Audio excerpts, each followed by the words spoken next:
Hello amazing learners, welcome back to art theory mastery channel. और इस video में जो 2020 का एग्ज़ाम कर रहे थे हम, उसका ये सेकंड पार्ट है। इस सेकंड पार्ट में आपको 51 से 100 के जो क्वेश्चन है वो सारे देखने को मिलेंगे। दोनों में मिलेंगे हिंदी और इंग्लिश। और वीडियो के डिस्क्रिप्शन बॉक्स में पेपर का लिंक मिलेगा, जहाँ पर आप उस पेपर को डाउनलोड करके अपना नॉलेज और कॉन्फिडेंस दोनों बढ़ाएंगे। तो वीडियो को लाइक करें, अच्छी लगे तो, और शेयर करें दोस्तों के साथ, और सब्सक्राइब करना ना भूलें। चलिए वीडियो को शुरू करते हैं। तो हमारे सामने 51 क्वेश्चन है। The term leitmotif is associated with which of the following design trend school. देखिए यहाँ पे पूछा गया है कि विशिष्ट स्वर लहरी लेट मोटिव शब्द निम्नलिखित में से किन अभिकल्पना प्रवृत्ति या विचारधारा से संबंध हैं। तो आपको पता होगा जो ये लीट मोटिव है ये किससे एसोसिएटेड है। अगर आपने ये आर्ट नूवे वाला स्कूल के बारे में पढ़ा होगा, जिसका हिंदी में नव कला, यहाँ पे ये वाला नव कला, ठीक है। तो आर्ट नूवे में हमें ये लाइट मोटिव वाले डिज़ाइन मिलते हैं। नेक्स्ट क्वेश्चन पे चलते हैं। क्वेश्चन नंबर 52 है हमारे सामने, जिसमें पूछा गया है baroque art movement of Europe is known for depicting. जो बराक का आर्ट मूवमेंट था, बरोक कहते हैं जिसे, बरोक शैली का आर्ट मूवमेंट निम्नलिखित में से किसकी अभिव्यक्ति के लिए प्रसिद्ध है। तो इसमें बताना है कि जो बरोक आर्ट मूवमेंट में आपको यानी दिखाई देता है, जब भी आपने इसके बारे में पढ़ा होगा तो आपके उसके बारे में थोड़ा सा यानी ज़्यादा नॉलेज होगी इस चीज़ के बारे में। तो एकदम सिंपल सा आंसर होगा इसका। अगर आपने देखा होगा बराक स्टाइल में जो पेंटिंग्स होते थे उसमें इंटेंस इमोशंस होते थे, है ना, डायनेमिक मोशन होते थे, और कंट्रास्ट भी काफ़ी अच्छा होता था, मतलब लाइट एंड शेड का। और आपको मैंने लास्ट वीडियोस में भी बताया होगा कि 2-4 तरीके के होते थे, जैसे स्फूटोमेटो, चेरेस्कीरो, तो ये भी इसी के अंडर कवर होते हैं, ठीक है। तो हिंदी में देखें तो गहन भावना थी इनकी पेंटिंग्स में, और परिवर्तनशील गति थी, और प्रकाश और छाया का वैषम्य था, ठीक है। तो ये हमारा हो जाएगा ए, बी और ए, सी, डी। तो हमारा यहाँ पे ऑप्शन हो जाएगा ए, सी, डी। हमारा थर्ड ऑप्शन यहाँ पे बिल्कुल करेक्ट हो जाएगा। नेक्स्ट क्वेश्चन की ओर बढ़ते हैं। क्वेश्चन नंबर 53 है हमारे सामने, match the list 1 with list 2। List 1 में है आर्टिस्ट और लिस्ट 2 में उनके वर्क। एडवर्ड पाओलोजी, देखिए प्रीवियस ईयर में बहुत ज़्यादा पूछा जाता है एडवर्ड पाओलोजी, जिन्होंने बनाया Japanese war god. Victor Pasmore, इन्होंने बनाया है abstract in white, ochre and black. Andrea Cascella ने बनाया है द वाइट ब्रिज। और जॉर्ज बैसलिट्स, जिसने बनाया है फिगर विथ रेज्ड आर्म। देखिए हिंदी में भी सेम है, Edward Paolozzi Japanese war god, Victor Pasmore abstract in white, Andrea Cascella the white bride, और George Baselitz figure with raised arm, ठीक है। सिंपल सा ये क्वेश्चन। नेक्स्ट क्वेश्चन पे चलते हैं। क्वेश्चन नंबर 54 है हमारे सामने, who was often called the father of English water colour. अक्सर किसे अंग्रेजी जल रंग का जनक कहा जाता है। देखिए father of English water colour कहा जाता है पॉल सेंटबाई को, ठीक है, पॉल सेंटबाई।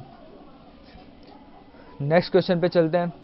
क्वेश्चन नंबर 55 है हमारे सामने, during early renaissance who initially experimented with perspective in painting. Perspective किसने एक्सपेरिमेंट किया था। पुनर्जागरण के आरंभिक दौर में किसने परिप्रेक्ष्य के साथ शुरुआत का प्रयोग किए। तो मैंने बताया जैसे पर्सपेक्टिव का किसने, जो अर्ली रेनेसांस था यानी प्रारंभिक पुनर्जागरण, तो इसने किया था जियोतो ने पर्सपेक्टिव का सबसे पहले यूज़ किया था, ठीक है। नेक्स्ट क्वेश्चन की ओर चलते हैं। क्वेश्चन नंबर 56 है हमारे सामने, from the following sculptors whose work represent influence of Mexican primitive sculpture. निम्नलिखित में से मूर्तिकारों में से किसकी कृति में मैक्सिको की प्राचीन आदिकाल मूर्तिकला के प्रभाव को निरूपित किया गया है। देखिए जो मैक्सिकन आदिवासी थे, प्रिमिटिव थे, उससे इंस्पायर कौन हुए थे बेसिकली, तो ये हुए थे हमारे हेनरी मूर है। ठीक है, मैक्सिकन प्राचीन आदिकाल मूर्तिकला प्राचीन यानी इन पे इंस्पायर थे, प्रेरित थे और इन पे ये मूर्तियां बनाया करते थे। नेक्स्ट क्वेश्चन है हमारे सामने, क्वेश्चन नंबर 57 है हमारे सामने। Identify the German esthetician, German सौंदर्य शास्त्रियों को पहचानिए। तो आपको पता ही होगा जो बॉमगार्टन है वो तो जर्मन है ही, उसके साथ साथ हमारे हीगेल भी जर्मन एस्थेटिशियन है। ठीक है, सौंदर्य शास्त्री। ठीक है, बॉमगार्टन हो गए और हीगेल हो गए। और जो जॉर्जियो है ना बेटा, जॉर्जियो वसारी, ये इटली के हैं। ठीक है, और क्रोसे भी हमारे इटली के हैं। तो ठीक है, आपको समझ में आ गया, बॉमगार्टन जर्मन के, हीगल जर्मन के और जॉर्ज वसारी और क्रोचे हमारे इटली के हो गए। नेक्स्ट क्वेश्चन की ओर बढ़ते हैं। क्वेश्चन नंबर 58 हमारे सामने। Aluminium has been alloy with copper to, aluminium और तांबा के साथ मिलाया जाता है ताकि, आप सभी को पता होगा, ये तो सिंपल सा ही आंसर है। कूल द अलॉय नहीं, रेसिस्ट द कोरोशन बिल्कुल सही। देखिए क्या होता है, जो जंग ना लगे एल्यूमिनियम में, इसलिए उसमें थोड़ा सा तांबा मिलाया जाता है। और देखते हैं लोअर द मेल्टिंग पॉइंट, और द्रव्य बिंदु नीचे रहे पिघलने के नाप को कम करने के लिए। तो ये भी सही है, लोअर करता है थोड़ा सा, जो मेल्टिंग पॉइंट होता है जो उसको पिघलाता है उसका पॉइंट थोड़ा सा कम हो जाता है। हार्डन फिजिकली, भौतिक रूप से कड़ा करने नहीं। तो हमारे बी और सी यहाँ पे ऑप्शन सही रहेंगे। नेक्स्ट क्वेश्चन की ओर चलते हैं। क्वेश्चन नंबर 59 है हमारे सामने। Prahlad Kakkar is best known for his following work ad films. Prahlad Kakkar अपनी किन निम्न कृतियों विज्ञापन फिल्मों के लिए सर्वाधिक जाने जाते हैं।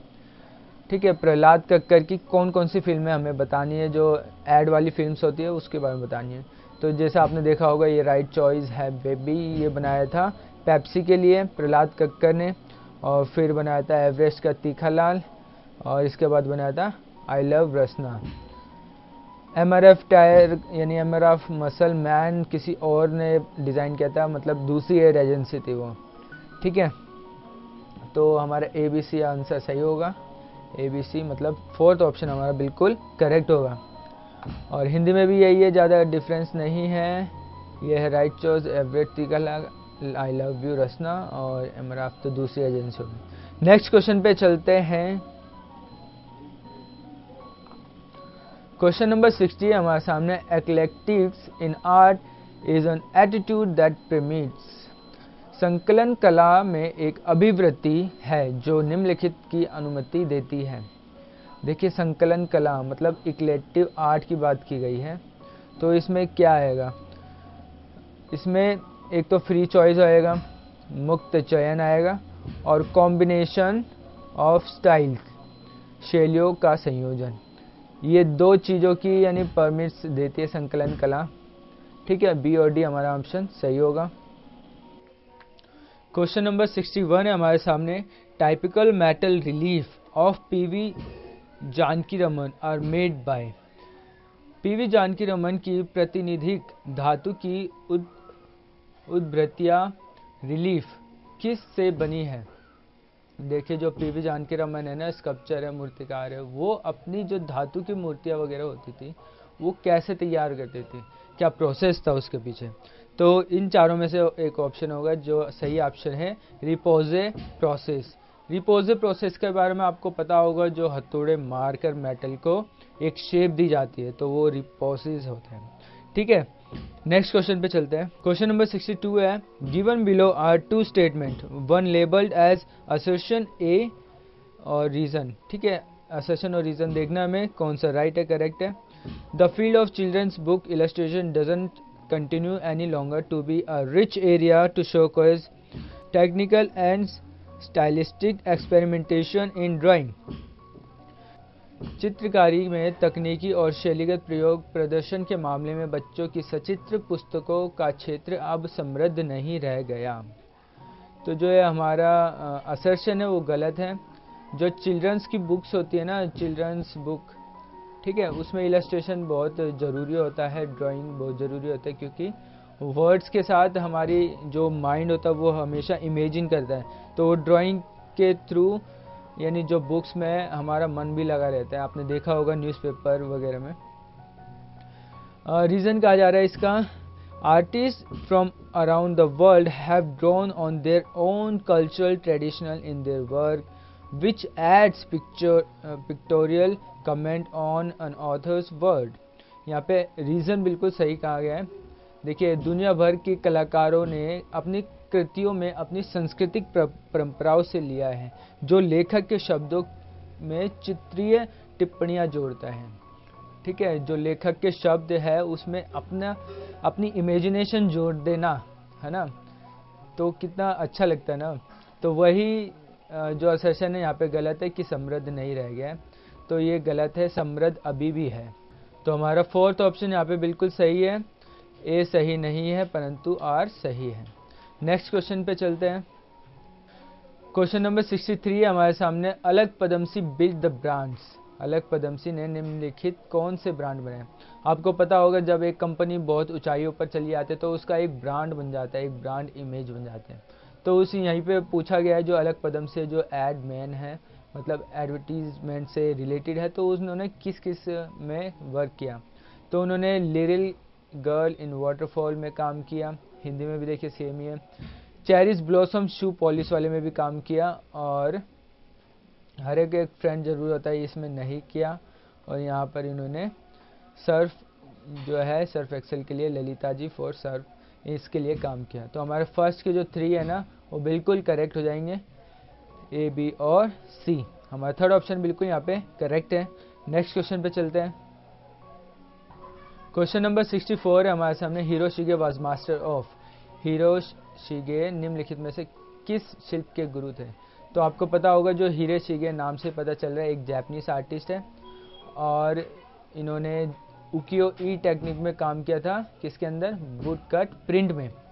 ठीक है, कास्ट कट प्रिंट में। ठीक है, वुड का मतलब कास्ट, कट प्रिंट सेम ही है। ठीक है, तो क्लियर है क्वेश्चन।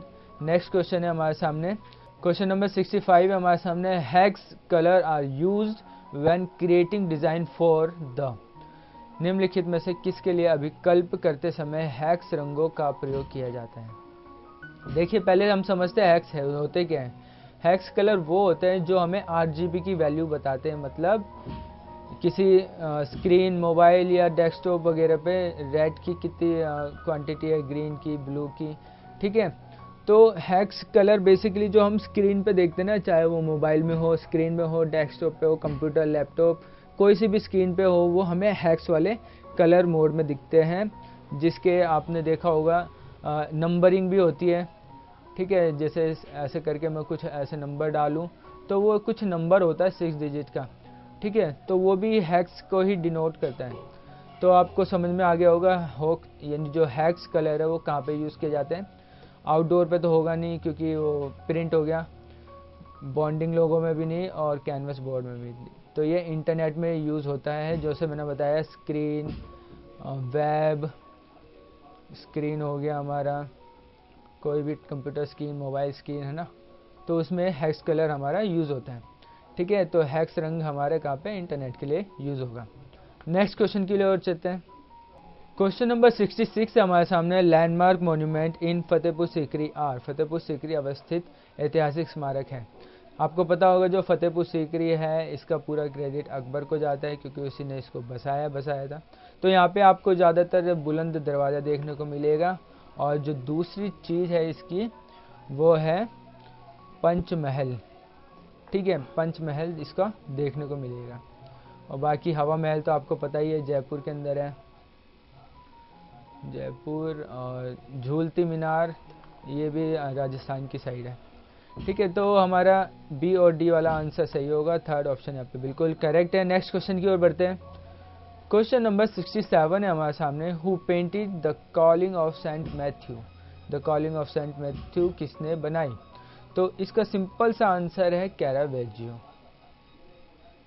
ठीक है, कैरावेजियो ने इसको कब बनाया, तो इसने 1599 करीब, यानी 1 साल में इसको तैयार किया, ऑयल ऑन कैनवस के ऊपर। ठीक है, oil on canvas. Next question पे चलते हैं। क्वेश्चन नंबर 68 है हमारे सामने। इन एलिफेंटा शिव महेश मूर्ति इज इन। देखिए बहुत इंटरेस्टिंग क्वेश्चन है। एलिफेंटा में शिव महेश मूर्ति किस में बनी है, यानी मटेरियल पूछा है मूर्ति का। ठीक है, तो शिव की जो महेश मूर्ति है वो बनी है ग्रेनाइट में। आपको पता होगा, अगर आपने विजिट किया होगा एलिफेंटा तो आपको अच्छे से पता होगा, जो ये ग्रेनाइट स्टोन होता है ना, इसी की तो गुफा खुदी हुई है, तो और इसी के ही मूर्तियाँ बनी हुई है। तो आंसर तक पहुंचना इतना मुश्किल नहीं था। नेक्स्ट क्वेश्चन पे चलते हैं। क्वेश्चन नंबर 69 हमारे सामने। Sculpture Gonzalez used to work with. मूर्तिकार गोंजलेज निम्नलिखित में से किसके साथ कार्य किया करते थे। तो जैसे कि आपको पता होगा, अगर आपने पिकासो के बारे में पढ़ा होगा, जब ये पेंटिंग करते करते मूर्तिकारी पर आए तो गोंजलेज ने उनका थोड़ा सा हाथ बंटवाया। तो हमारा जो आंसर है वो पैब्लो पिकासो है। नेक्स्ट क्वेश्चन पे चलते हैं। क्वेश्चन नंबर 70 है हमारे सामने। Arrange the media of advertising in order of their evolution. निम्नलिखित विज्ञापन माध्यमों को उनके क्रमिक विकास के क्रमानुसार लगाएं। देखिए आपको पता होगा, जो सबसे पहले आया था वो था हमारा समाचार पत्र और लास्ट में ऑनलाइन। ठीक है, न्यूज़पेपर पहले होगा सबसे और लास्ट में हमारा ऑनलाइन आएगा। तो ए सी से आप आंसर तक पहुंच सकते हो, जो है थर्ड ऑप्शन। उसके हिसाब से देख लो, जो आपको ही पता होगा, जो न्यूज़पेपर था सबसे पहले स्टार्टिंग में अमेरिका की साइड ही आया, और आपको पता होगा ये 1690 करीब में आया था, जिसका नाम था बोस्टन जो न्यूज़पेपर था। और बेसिकली जब न्यूज़पेपर आया था तो ये जैसे रेंट के लिए प्रॉपर्टी होती है, उस यानी निकाला था स्टार्टिंग में कि रेंट पर जगह खाली है और सेल परचेज के लिए प्रॉपर्टी वगैरह। ठीक है, फिर आउटडोर वाला आ जाता है इसके बाद, कि जब ऐड को अच्छा रिस्पॉन्स मिला तो आउटडोर जो ट्रांजिट एडवर्टाइजिंग है वो आती है। उसके बाद हमारी टेलीविज़न एडवर्टाइजिंग आती है, जो यानी 20वीं शताब्दी में 1928 करीब पूरे वर्ल्ड वाइड फेमस हुआ, और रीच भी ज़्यादा थी टेलीविज़न की, आपको पता है, घर घर तक पहुंचा जब। और फिर ऑनलाइन तो आपको पता ही है, आजकल सोशल मीडिया और ज़्यादा इसमें एक्टिव है। तो ये 1990 करीब ये फैला ऑनलाइन, जो ट्रेंड चला था। और देखिए हिंदी में भी ज़्यादा डिफरेंस नहीं है। आउटडोर ट्रांजिट को यहाँ पे बाह्य परागमन कहा गया है बस। ठीक है, बाकी सब कुछ सेम ही है। तो हमारा जो आंसर है हमने बता दिया, सबसे पहले हम आंसर पे ही गए थे। नेक्स्ट क्वेश्चन की ओर बढ़ते हैं। क्वेश्चन नंबर 71 है हमारे सामने। Which is the modern design movement that was close down by Hitler's nationalist government in the early 30s in 20th century. वह कौन सा आधुनिक अभिकल्पना आंदोलन था जिसे 20वीं शताब्दी के 30 के दशक के आरंभ में हिटलर के राष्ट्रवादी सरकार ने बंद करा दिया था। तो आपको पता होगा, ये जो हिटलर के द्वारा बंद किया गया था, ये था हमारा बहुआस वाला मूवमेंट, जिसमें ग्राफिक डिज़ाइन पर वर्क किया जाता था और कई यानी सोसाइटी को भी एक्सप्रेस करते थे। इस दौरान हिटलर को ये अच्छा नहीं लगा और उसकी जो नेशनलिस्ट गवर्नमेंट थी उसने उसको शट डाउन कर दिया, मतलब बंद करा दिया। ठीक है, नेक्स्ट क्वेश्चन की ओर बढ़ते हैं। क्वेश्चन नंबर 72 है हमारे सामने। Following types faces are sans serif type face. निम्नलिखित type faces sans serif type face है। हमें सेंस सेरिफ वाले टाइप फेस निकालने हैं। देखिए सिर्फ सेरिफ की बात करेगा तो सेरिफ वाले फ़ॉन्ट कैसे होते हैं, ऐसे प्रॉपर, यानी उसके किनारे निकले होते हैं, है ना। और सेंस सेरिफ की बात की जाए तो ये नॉर्मल ऐसे दिखेगा, कोई किनारे नहीं निकले होंगे। ठीक है, सिर्फ सेरिफ में किनारे दिख जाएंगे आपको और सेंस सेरिफ में एकदम सिंपल सा। तो हमें सेंस सेरिफ के बताने जो बिल्कुल सिंपल वाले फ़ॉन्ट हैं। तो आपको पता ही होगा, ये जो सेंस सेरिफ है हेल्वेटिका आता है सेंस सेरिफ में। इसके फ़ॉन्ट देखोगे तो आप इसमें किनारे बिल्कुल भी नहीं दिखेंगे। और फिर आता है हमारा फ्यूचूरा, इसके भी किनारे नहीं दिखेंगे। हमारे बास्करविले और टाइम्स रोमन, ये दोनों के किनारे निकले होते हैं, मतलब ये ऐसे यानी किनारे निकले होंगे ऐसे देखने के लिए। और कुछ भी शब्द लिखोगे आप, के भी लिखोगे तो ऐसे किनारे निकले होंगे, जो सेंस सेरिफ में नहीं निकले होते। ठीक है, बहुत मेजर वाला बता रहा हूँ मैं डिफरेंस, जिससे आपको जल्दी समझ में आ जाए। नेक्स्ट क्वेश्चन की ओर बढ़ते हैं। क्वेश्चन नंबर 73 हमारे सामने, black sun is work by. Black sun के रचनाकार हैं तो इसामु नागुची, जो एक जापानीज कलाकार हैं। ये आपको पता होगा स्कल्प्टर है, यानी मतलब मूर्तिकार है, जिन्होंने ये ब्लैक सन वाला यानी स्कल्पचर तैयार किया था। ठीक है, नेक्स्ट क्वेश्चन पे चलते। क्वेश्चन नंबर 74 है, given below are two statements. नीचे देखिए दो कथन है, देखिए स्टेटमेंट 1 और 2 को सही है गलत है वो बताना है हमें। Kailashanatha temple at Ellora is monolithic rock का temple carved out a live rocky hill. बिल्कुल सही कहा जा रहा है, हिंदी में देख लेते हैं। एलोरा का कैलाशनाथ मंदिर एकल पाषाण मंदिर है जो जीवन पाषाण पहाड़ी को उत्कीर्ण करके बनाया गया है। बिल्कुल सही है हमारा कथन है जो स्टेटमेंट फर्स्ट है। स्टेटमेंट सेकंड देखते हैं। सेकंड कहता है, carving of this architecture grandiose started in reverse order of construction from top toward bottom and from backward to forward। Hindi में देखते हैं, इस भव्य वास्तुशिल्पी मंदिर का उत्कीर्णन ऊपर से नीचे की ओर हुआ। बिल्कुल सही। पीछे से आगे की ओर हुआ। बिल्कुल सही। निर्माण के विपरीत क्रम के आरंभ किया गया था। तो यहाँ पे हमारा फर्स्ट और सेकंड दोनों ही स्टेटमेंट बिल्कुल करेक्ट है। तो हमारा फर्स्ट ऑप्शन बिल्कुल सही हो जाएगा। कथन 1 एंड 2 आर करेक्ट। ठीक है, नेक्स्ट क्वेश्चन पे चलते हैं। क्वेश्चन नंबर 75 है, William Blake represent to which art movement. William Blake ने कौन से आर्ट मूवमेंट को रिप्रेजेंट किया। विलियम ब्लैक कला आंदोलन के किस दौर का प्रतिनिधित्व करते हैं। तो आपको पता होगा जो रोमांटिसिज्म है, स्वच्छंदतावाद, इसको ये रिप्रेजेंट करते हैं, इसका प्रतिनिधित्व करते हैं। और ये यूके बेस्ड आर्टिस्ट है, यानी पोएट भी कहा जाता है इन्हें, पोएम्स वगैरह भी लिखते हैं ये विलियम ब्लैक। ठीक है, नेक्स्ट क्वेश्चन की ओर चलते हैं। क्वेश्चन नंबर 76 है, मेजोटिंट इज डन बाय यूजिंग।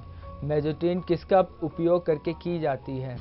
तो स्क्वीज का तो यूज़ किया नहीं जाता क्योंकि स्क्वीज तो स्क्रीन प्रिंटिंग में हम यूज़ करेंगे। रॉकर का यूज़ किया जाता है, यहाँ पे रोलेट का किया जाता है।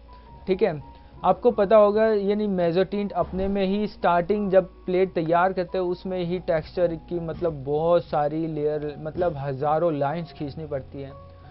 और रॉकर रोलर की सहायता से आपने देखा होगा कि बहुत सारी लाइनें खींचनी पड़ती है। बहुत ज़्यादा पेशेंस चाहिए होता है मेजोटिंट के लिए, मतलब बहुत लॉन्ग प्रोसेस है इसका। पहले आपको एक प्लेट में बहुत करोड़ों लाइन ऐसी लानी पड़ेगी, फिर ऐसी लगानी पड़ेगी, और मतलब बहुत सारा यानी इसका प्रोसेस लंबा चौड़ा है। आपको किसी दिन डिटेल में बताया जाएगा। तो हिंदी में भी देख लीजिए आप, रॉकर और रोलेट का यूज़ किया जाएगा हमारा मेजोटिंट में। नेक्स्ट क्वेश्चन पे बढ़ते हैं। क्वेश्चन नंबर 77 है हमारे सामने, given below are two statement. नीचे दी गई है, beauty is absolutely related to human instinct of carnal desire. सौंदर्य पूर्णतः विषयी कामना की मानवीय सहज वृत्ति से संबंधित है। बिल्कुल सही कहा जा रहा है। देखिए जो डिज़ायर होते हैं, आप भी खुद बोलते हो कि ये सुंदर चीज़ कितनी अच्छी लग रही है, मेरा भी घर यानी बीच साइड होना चाहिए और सुंदर यानी पहाड़ों से निकलता हुआ सूरज दिखना चाहिए। तो वही तो सुंदरता के पीछे यानी ह्यूमन जो होता है, मानव कृति, वो यानी हमेशा डिज़ायरेबल रहती है, मतलब इच्छा रहती है। ठीक है, तो हमारा स्टेटमेंट फर्स्ट तो बिल्कुल सही है। नेक्स्ट देखते हैं। Because satisfaction of human psyche as a whole is never concern with phenomenon. क्योंकि मानवीय चित्त की समग्रता में संतुष्टि कभी भी परिघटना से संबंधित नहीं होती। जो ये हमारा कथन 2 है, स्टेटमेंट 2, ये रॉन्ग है। इसमें संतुष्टि को यानी घटना से जोड़ने की बात की गई है। Psyche as whole is never concern with phenomena. ठीक है, तो हमारा फर्स्ट तो सही है और सेकंड इनकरेक्ट है, तो यहाँ हमारा हो जाएगा आंसर थर्ड ऑप्शन बिल्कुल सही हो जाएगा। यहाँ पे statement 1 is correct but statement 2 is incorrect. ठीक है, नेक्स्ट क्वेश्चन की ओर चलते हैं। क्वेश्चन नंबर 78 है हमारे सामने, select the correct chronological sequence of artist. काल क्रमानुसार हमें लगाना है आर्टिस्टों को। तो जैसे कि मैंने पहले बताया आपको, सबसे पहले नया और पुराना सब कुछ देख लो तो आपको आसानी हो जाती है चीज़ों को अरेंज करने में। तो आपको पता होगा जो एंडी वरोल है ये सबसे यंग में आएंगे, और सबसे ओल्ड में मार्क रोथको। मार्क रोथको 1903 में हुए, जो यूएस में हुए थे। ठीक है, फिर आते हैं जैक्सन पोलाक। जैक्सन पोलाक का 1912 करीब में जन्म होता है यूएस के अंदर ही। फिर आते हैं रॉबर्ट मादरहोर, ये भी यूएस बेस्ड आर्टिस्ट है जिनका जन्म 1915 में हुआ। और फिर लास्ट में हमारे एंडी वरोल आ जाएंगे। जैसे मैंने बताया सबसे यंग देख लो, तो इनका जन्म 1928 में होता है, और ये भी यूएस बेस्ड आर्टिस्ट है। मतलब चारों ही यूएस बेस्ड आर्टिस्ट हैं, और बस जन्म की तिथि के अनुसार इनको लगाना था। तो मेरा सिंपल सा फंडा है, ऐसे क्वेश्चन में नया और पुराना देखकर तुरंत आंसर तक पहुंच जाओ, वो सबके लिए बेनिफिशियल रहता है। नेक्स्ट क्वेश्चन की ओर बढ़ते हैं। क्वेश्चन नंबर 79 हमारे सामने, arrange the font in sequence of their evolution through time. निम्नलिखित फॉन्ट को उनके क्रमिक विकास के क्रमानुसार लगाएं। देखिए आपको सबसे पता ही होगा जो गैरामाउंट है ना, गैरामाउंट बहुत ही पुराना फॉन्ट है। मतलब ये 15 सेंचुरी में आ गया था, यानी इस दुनिया के अंदर जब आपको ही पता होगा हाथों से लिखे जाते थे। तो फॉन्ट गैरामाउंट ना बहुत ही पुराना है। ठीक है, कभी भी आए ना तो गैरामाउंट सबसे पुराना पाएगा आपको। और इसके बाद देखिए 15 सेंचुरी में हुआ, और गैरामाउंट के बाद आएगा ये बास्करविले जो 1750 करीब में आता है अपने अस्तित्व में। फिर आता है डी डॉट जो 1784 करीब में आता है। फिर फ्रैंकलिन गॉथिक जो 1902 में आता है। ठीक है, और ये आपको समझ में आ गया। मैं इसलिए डेट लिख देता हूँ इसकी, जिससे आपको आगे भी याद रह पाए चीज़ों का। ठीक है, फ्रैंकलिन गॉथिक। तो देखिए मेरी अप्रोच यही रहती है, नया पुराना देख लो, आप आंसर तक पहुँच जाओगे। ठीक है, तो गैरामाउंट मैंने ज़्यादातर प्रीवियस ईयर में भी देखा, तो गैरामाउंट मतलब रिपीट हो रहा था, और ये 15 सेंचुरी का था। और तो मेरे को सबसे ज़्यादा आसानी रही इस क्वेश्चन को हल करने में। चलिए नेक्स्ट क्वेश्चन पे चलते हैं। क्वेश्चन नंबर 80 है हमारे सामने, Edgar Degas is known as. Edgar Degas जाने जाते हैं स्कल्प्टर से और पेंटर से। ठीक है, मूर्तिकार के रूप में भी जाने जाते हैं, और एक पेंटर के रूप में भी एडगर डेगा जाने जाते हैं। नेक्स्ट क्वेश्चन की ओर चलते हैं। क्वेश्चन नंबर 81 है हमारे सामने, फॉलोइंग सेंस सेरिफ फेज। अब हमें क्या निकालना है, सिर्फ सेरिफ टाइप फेज देखना है। ठीक है, सेरिफ टाइप फेज मैंने आपको बताया था सेंस सेरिफ और सेरिफ में क्या डिफरेंस है। तो इसके लिए ना आपको इन फ़ॉन्ट्स को देखना ज़रूरी है। जैसे आपने डी डॉट को देखा होगा तो ये सेरिफ फ़ॉन्ट है, क्लार्डन को देखा होगा तो ये भी एक सेरिफ फ़ॉन्ट है। ठीक है, फिर आ जाता है हमारे जॉर्जिया, जो ये ग्रॉट्स्क्यू है ना, ग्रॉट्स्क्यू वाला फ़ॉन्ट है ना, सेंस सेरिफ। और हिंदी में भी ज़्यादा डिफरेंस नहीं है, ग्रॉट्स्क्यू ये वाला हो गया, और हमारा डी डॉट सेरिफ फ़ॉन्ट हो गया, क्लेडोन भी सेरिफ हो गया, और जॉर्जियो भी सेरिफ फ़ॉन्ट हो गया। ठीक है, मेरी अप्रोच यही है आपको ज़्यादा से ज़्यादा इन्फॉर्मेशन देने के लिए। नेक्स्ट क्वेश्चन पे चलते हैं। क्वेश्चन नंबर 82 है हमारे सामने, select the correct chronological sequence of artist. हमें कलाकारों के सही काल क्रम अनुसार लगाना है। तो देखिए जैसा मेरा लास्ट अप्रोच थी, नया और पुराना दोनों को एक बार जान लो। तो नया देखे तो जॉन मीरो आ जाएगा यहाँ पे, और पुराना देखें तो हेनरी मतीस आ जाएगा। हेनरी मतीस कितना पुराना है अब जान लेते हैं, 1869 करीब इसका जन्म होता है। कहाँ पर, फ्रांस के अंदर। और हेनरी मतीस पुराना है, तो ए वाला देखिए यहाँ पे 3 ऑप्शन है, तो जॉन मीरो सी को देख लो, ए और सी दिख रहे हैं, तो ये ही हमारा ऑप्शन सही होगा। तो अब देखिए एक एक करके इसकी डेट ऑफ बर्थ पे आते हैं। पॉल क्ली की डेट ऑफ बर्थ देखें तो 1879 में होते हैं, और ये एक स्विट्ज़रलैंड से यानी ताल्लुकात रखते हैं, तो ये स्विट्ज़रलैंड के आर्टिस्ट हैं। फिर आते हैं जॉर्ज बराक। जॉर्ज बराक आपको पता ही होगा, एक फेमस आर्टिस्ट है ऑलरेडी, जो भी फ्रांस से हैं। 1882 में इनका जन्म होता है। और हमारे सबसे यंग जॉन मीरो, जिनका जन्म 1893 के अंदर स्पेन में होता है। ठीक है, ये हमारे फ्रांस के थे जॉर्ज। तो आपको समझ में आ गया कि हेनरी मैथिस का जन्म 1869 में फ्रांस में हुआ, पॉल क्ली का 1879 स्विट्ज़रलैंड में, जॉन मीरो का स्पेन में 1893 में, और जॉर्ज ब्राक का 1882 फ्रांस के अंदर। ठीक है, यहाँ पे ज़्यादा से ज़्यादा क्लैरिटी देने की कोशिश कर रहा हूँ मैं, क्योंकि एक बार जब क्लैरिटी आ जाती है तब क्वेश्चन को आसानी से समझ के जल्दी से किया जा सकता है। नेक्स्ट क्वेश्चन की ओर बढ़ते हैं हम। क्वेश्चन नंबर 83 है हमारे सामने। Choose the correct conjugal of sculpture of Michael Angelo. देखिए, माइकल एंजेलो द्वारा निर्मित मूर्तियों का सही कालक्रम लगाना है हमें। तो आपको पता ही होगा जो सबसे पहले बनाई थी इसने, मैडोना ऑफ द स्टेयर। ये थोड़ी आपको रिलीफ में दिखेगी। ठीक है, 1490 करीब में बनाई थी इसने, 90 से 92 करीब माइकल एंजेलो ने। और फिर बनाई थी इसने पिएटा।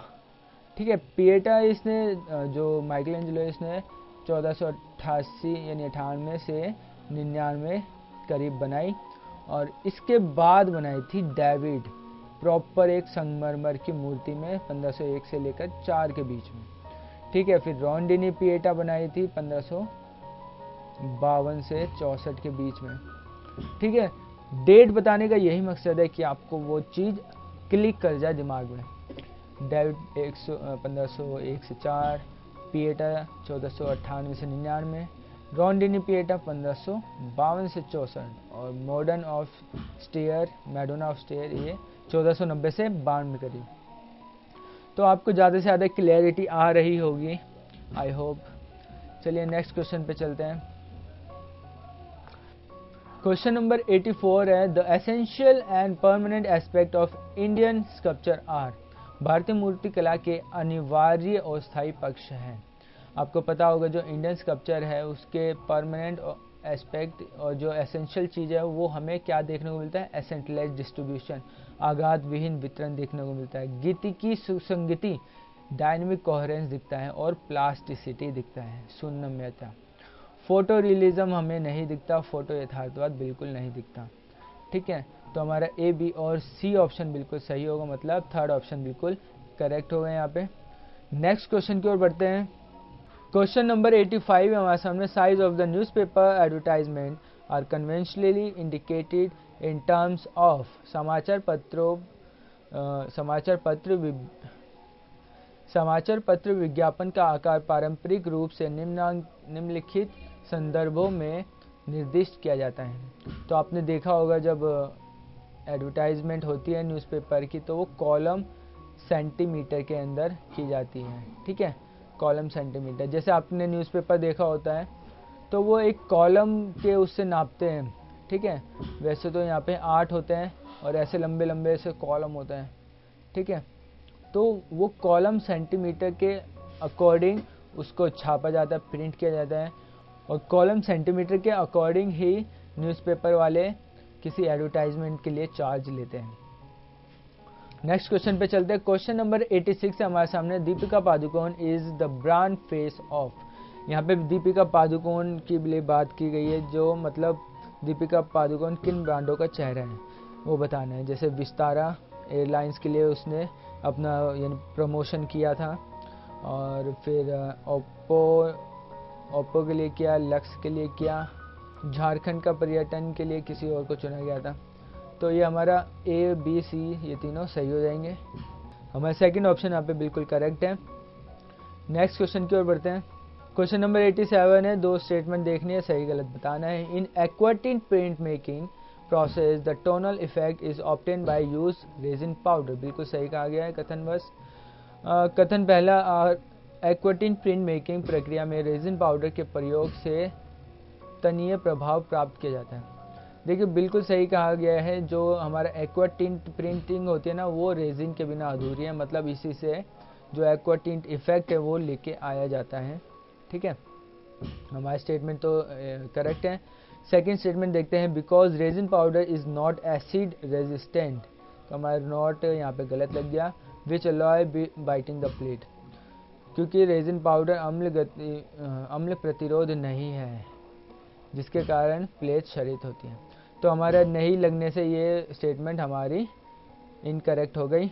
तो हमारा ऑप्शन होगा first is correct and second is incorrect. तो हमारा थर्ड ऑप्शन यहाँ पे बिल्कुल सही होगा। क्वेश्चन नंबर 88 है हमारे सामने। Art is certain kind of symbol is doctrine propagated by. कला एक प्रकार का प्रतीक है, सिद्धांत के प्रतिपादक है। देखिए ये जो काइंड ऑफ सिंबल का कहा था, इन्होंने सुजन के लैंगर ने बताया था कि जो सिंबल होता है, जो एक प्रतीक होता है कला का, वो कैसे, यानी एक प्रकार की आर्ट है। ठीक है, art is a certain kind of symbol. ठीक है, सुजन के लैंगर है इसका आंसर। नेक्स्ट क्वेश्चन की ओर बढ़ते हैं। क्वेश्चन नंबर 89 हमारे सामने। Different type of graver used for. विभिन्न प्रकार की ग्रेवर का प्रयोग होता है। आपको पता होगा जो ये ग्रेवर होता है ये कई तरीके के होते हैं, यानी यू, वी और कई शेप में होते हैं। ये लंबी सी एक पतली सी रॉड होती है लोहे की, और ऊपर एक वुड का बना होता है पकड़ने के लिए। ठीक है, तो ये हार्ड मटेरियल पे ज़्यादा यूज़ किया जाता है। ठीक है, तो हमारा आंसर यहाँ पे इनग्रेविंग वाले पर्पस पे यूज़ होगा, क्योंकि हम इनग्रेव करते हैं, उत्कीर्णन करते हैं इससे। ठीक है, चाहे ये वुड पे करो, आप मेटल की शीट पे करो, किसी पे भी करो, हार्ड सरफेस पर इसको निकालने के लिए किया जाता है यूज़। ठीक है, नेक्स्ट क्वेश्चन पे चलते हैं। क्वेश्चन नंबर 19 है हमारे सामने। Match the list 1 with list 2। Artist को उसकी टेक्निक से जोड़ना है। तो सनतकर, आपको पता है होगा, सनतकर वुड इंटैग्लियो के लिए बहुत फेमस हैं, और ये बहुत ज़्यादा प्रीवियस ईयर के क्वेश्चन पूछे जाते हैं ऐसे। तो आप तो ये रट ही लो। ठीक है, कृष्णा रेड्डी आपका विस्कोसिटी के लिए आ जाता है, कृष्णा रेड्डी विस्कोसिटी। मुकुल चंद दे आ जाएगा एचिंग के लिए, और हमारा चित्तो प्रसाद आ जाएगा लिनो कट के लिए। ठीक है, ये वो वाले मीडियम है जो ये आर्टिस्ट यूज़ करके अपने आर्ट वर्क को एक्सप्रेस किया करते थे। ठीक है, तो ये, और इसको ना बिल्कुल रट लो, क्योंकि ये ना चीज़ें पूछी जाती है, रिपीट की जाती है हर बार नेट में। ठीक है, सनतकर का मैंने कई बार देखा है, कृष्णा रेड्डी का देखा है, और चित्तो प्रसाद और मुकुल चंद सभी का देखा, मतलब ये रिपीटेड है। ठीक है, तो ये आप हमेशा रट लो, मतलब अगर आप नेट की तैयारी कर रहे हो ना, तो ये रट ही लो बिल्कुल। नेक्स्ट क्वेश्चन पे चलते हैं। क्वेश्चन नंबर 91 है हमारे सामने। 91 से लेकर 5 तक के ये इमेज बेस्ड क्वेश्चन था, मतलब 96 से 100 तक भी इमेज बेस्ड है।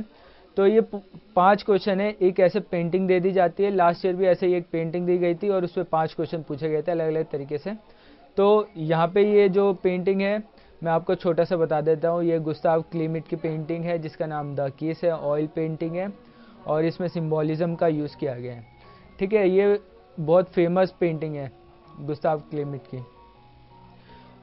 अब इसी के ऊपर एक क्वेश्चन देखते हैं हम, व्हाट इज गुस्ताव क्लीमिट स्टाइल। अब यहाँ पे क्लीमिट का जो स्टाइल है इस पेंटिंग का, वो है सिंबॉलिज्म। ठीक है, हिंदी में दूसरा क्वेश्चन आ जाता है, आगे पीछे ये सेम है वैसे तो। जैसे इस पेंटिंग का माध्यम क्या है, जैसे मैंने बताया ऑयल ऑन कैनवस, तो ये आ जाएगा कैनवस पर तेल रंग। ठीक है, चौथा यहाँ पे सही होगा। और इसका सेकंड क्वेश्चन देखते हैं, Gustav Klimt was influenced by. Gustav Klimt जो इन्फ्लुएंस है वो एल्बर्ट ड्यूरर से काफ़ी इन्फ्लुएंस थे। ठीक है, गुस्ताव क्लीमिट की राष्ट्रीयता क्या है। अब उनकी जो नेशनलिज्म थी वो पूछी गई थी, तो वो है ऑस्ट्रियाई से। ठीक है, ऑस्ट्रियाई आर्टिस्ट है वो। इस पेंटिंग का शीर्षक क्या है, मैंने बताया आपको, द किस है। What is the title of painting, मैंने बताया था द किस है शीर्षक, जो भी बताया था। व्हाट इज गुस्ताव क्लीमिट नेशनैलिटी, मैंने बताया था ऑस्ट्रिया भी। और गुस्ताव क्लीमिट निम्नलिखित में से किससे प्रभावित है, तो ये ड्यूरर से प्रभावित थे। गुस्ताव क्लीमिट की शैली कौन सी थी, तो शैली मैंने बताया था क्या, सिंबॉलिज्म। सिंबॉलिज्म कहते हैं प्रतीकवाद। ठीक है, अब लास्ट क्वेश्चन है 95, what is the medium of painting. जो ये किस वाली पेंटिंग थी, इसका मीडियम मैंने बताया ऑयल ऑन कैनवास। ठीक है, ऐसे सिंपल से क्वेश्चन आएंगे, क्योंकि आप पेंटिंग्स को ज़्यादा से ज़्यादा देखो, क्योंकि पेंटिंग पर 5 क्वेश्चन कम नहीं होते, और 5 क्वेश्चन का मतलब होता पूरे 10 नंबर। ठीक है, तो एक भी आपको ऐसी पेंटिंग नहीं छोड़नी जो फेमस ना हो। फेमस पेंटिंग तो बिल्कुल देख लो, पी जाओ घोल कर। ठीक है, नेक्स्ट क्वेश्चन पे चलते हैं। क्वेश्चन नंबर 96 है, देखिए ये मैं बता देता हूँ आपको। ये आपने दशावतार मंदिर देखा होगा, उसके बाहर की तरफ ये अनंतशाही जो विष्णु है उसकी मूर्ति है, और आपको पता ही होगा, आपने पढ़ा भी होगा इसके बारे में, जैसे कि ये गुप्त काल की बनी हुई है। अब देखते हैं इसका question, where is the sculpture located, जो ये रिलीफ स्कल्पचर है वो कहाँ पे लोकेटेड है। मैंने बताया दशावतार मंदिर में, यानी दशावतार टेम्पल देवगढ़, ठीक है। और इस मंदिर की वास्तुशैली क्या है, वास्तुशिल्प शैली देखिए मैं बता देता हूँ, जैसे हमारा प्यारा भारत है ये तेरी अच्छा सा नहीं बनाया तो देखिए जो हमारा ये नॉर्थ वाला साइड है ना, नॉर्थ, इस पे ज़्यादातर नागर शैली का यूज़ होता था। जो ये नॉर्थ है ना, नागर शैली का, नॉर्थ से नागर याद रखना। और जो ये दक्षिण में है, मतलब नीचे है, साउथ की साइड है, वो द्रविड़ स्टाइल, ठीक है, द्रविड़ और ये नागर। और जो बीच में ज़्यादा दिखती है ना, तो वो वेसर शैली में आ जाती है, वेसर। तो इन शैलियों पर मंदिर बनते थे, जैसे उत्तर में तो नागर शैली पे ज़्यादा बनेंगे, बीच में तो वेसर शैली पे, और दक्षिण में है कोई मंदिर तो द्रविड़ शैली पे, ठीक है। ये एक बेसिक कॉन्सेप्ट है। तो हमारा जो ये देवगढ़ आता है, वैसे तो एमपी के अंदर आता है, बट ये नागर शैली के अंदर आता है, ठीक है। तो हमारा ये नागर शैली का ऑप्शन यहाँ पे सही होगा। नेक्स्ट क्वेश्चन पे चलते हैं। क्वेश्चन नंबर 97 है हमारे सामने, which period of Indian history does this temple belongs to. अब किस, यानी टाइम भी पूछा जाता है। एक तो गुप्त काल का है, तो गुप्त काल से आप अंदाज़ा लगा सकते हो कि ये कहाँ तक होगा, मतलब 425 एडी करीब ये बना होगा, ठीक है। यह मंदिर भारतीय इतिहास के किस काल से संबंधित है, तो जैसे मैंने बताया 425 ईस्वी। और यह मूर्ति कहाँ अवस्थित है, मैंने बताया था दशावतार मंदिर देवगढ़। और देखिए नेक्स्ट क्वेश्चन है, identify the figure at the bottom of the panel. ये बहुत इंपॉर्टेंट क्वेश्चन था, मतलब इसमें कई सारे घबरा गए थे, इवन मैं भी सोच में पड़ गया कि ये क्या क्वेश्चन क्या पूछ लिया। बट जब हम इस इमेज को देखेंगे ना तो पता चल जाएगा। मतलब हिंदी में देखें तो, पैनल की निम्न तल की आकृति की पहचान कीजिए। अब देखिए एक बार इमेज को देखिए, जो ये सबसे नीचे वाली लाइन है ना, जिसमें ये 1 2 3 4 5 और 6 जनों की जो ये बनी हुई ना मूर्ति, तो इसमें पूछा गया है कि जो ये निम्न है, मतलब जो नीचे की साइड है बॉटम पार्ट में, तो ये क्या दर्शाती है। अब देखिए ये 6 है, 6 जने हैं ना, तो देखिए सबसे ज़्यादा आंसर किस पे लगाया होगा लोगों ने, मैं बताता हूँ। हाँ देखिए, पांडवा and Draupadi, Pandava and Draupadi पर सबने लगाया होगा, मैं अश्योर हूँ, क्योंकि इस पे मैंने भी आंसर टिक किया था पांडवा और द्रौपदी, क्योंकि 6 जने हैं तो 5 पांडव 1 द्रौपदी, है ना। लॉजिक सही लगाया था, बट वो रॉन्ग आंसर था। इसका सही आंसर है आयुध पुरुष एंड डिमोन्स, ठीक है, आयुध पुरुष और दैत्य, इसका ये वाला सही आंसर है। क्योंकि देखिए होता है कि हम ऊपर ऊपर से चीज़ों को पढ़ लेते, थोड़ा सा डीप में चले जाए ना, तो ऐसे 1 नंबर भी हम लेने में सक्सेसफुल रह पाएंगे। पर मेरे ज़्यादा आंसर गलत थे नहीं इसलिए ऐसे यानी कोई दिक्कत नहीं, बट इससे लर्निंग ज़रूर मिलती है कि हमें ना डिटेल में पढ़नी चाहिए। अगर हमारे सामने कोई ज़्यादा चीज़ है ना, तो उससे अच्छे से पढ़नी चाहिए, क्योंकि चाहे 2 मिनट एक्स्ट्रा लग जाए, बट नॉलेज अच्छी मिल जाए हमें, है ना। तो ध्यान रखना, जो मूर्ति के सबसे नीचे वाला पैनल था वो उसमें आयुध पुरुष और दैत्य है, ठीक है। क्वेश्चन नंबर 99 है हमारे सामने, what is the architectural style of temple. जैसे मैंने बताया नागर शैली में है, और यह मूर्ति किस रूप में ज्ञात है। रूप में तो आपको बताया विष्णु की, अनंत शाही विष्णु की मूर्ति कहते हैं इसे, जो रिलीफ में है basically. The sculpture is known as Anant Shahi Vishnu. Congratulation, आपके यहाँ पे पूरे 100 क्वेश्चन कंप्लीट हो गए, और आप तो आपने 2020 के सारे क्वेश्चन यहाँ पे देख लिए। आई होप ये वीडियो आपको अच्छी लगी हो। तो चलिए लाइक करें इस वीडियो को, शेयर करें दोस्तों के साथ, और सब्सक्राइब करें इस चैनल को, and keep supporting us. Thanks for watching this video, Keshav this side, and see you in another video.